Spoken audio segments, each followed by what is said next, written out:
গ্রামের শেষ প্রান্তে ছিল একটা পুরনো তাল গাছ। সবাই বলতো ওটা নাকি অভিশপ্ত।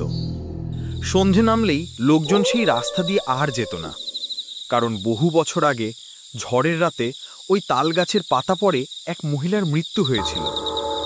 সেই থেকে নাকি গাছের ডালে ডালে তার অস্থির আত্মা ঘোরে। গ্রামের নাম ছিল ধানপুর।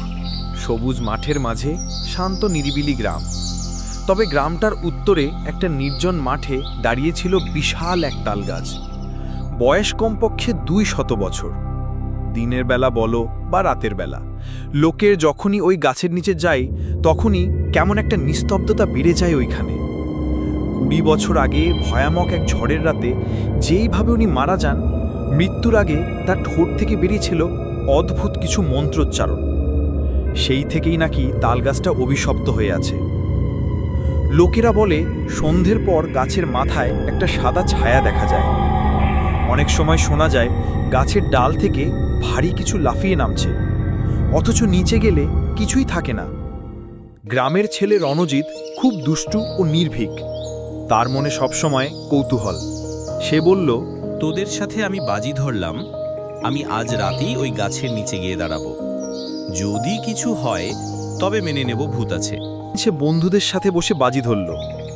বন্ধুরা ভয়ে থামাতে চাইল।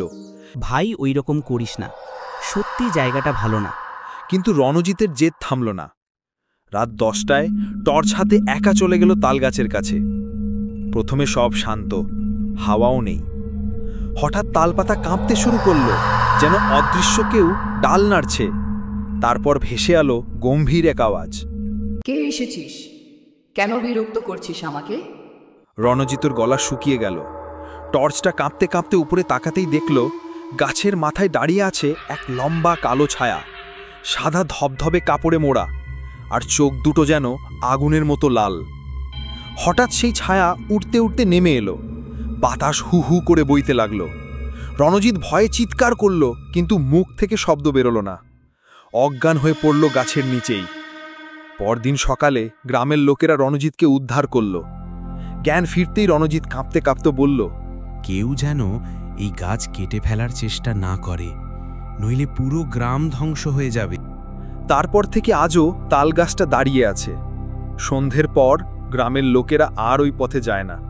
আর মাঝে মাঝে বাতাস থেমে গেলে শোনা যায় গাছের মাথা থেকে ভেসে আসছে ভারী কণ্ঠস্বর। এ গাছ আমার, এ গাছটা আমার, আর কখনো আসবি না এখানে, ভুল করেও না।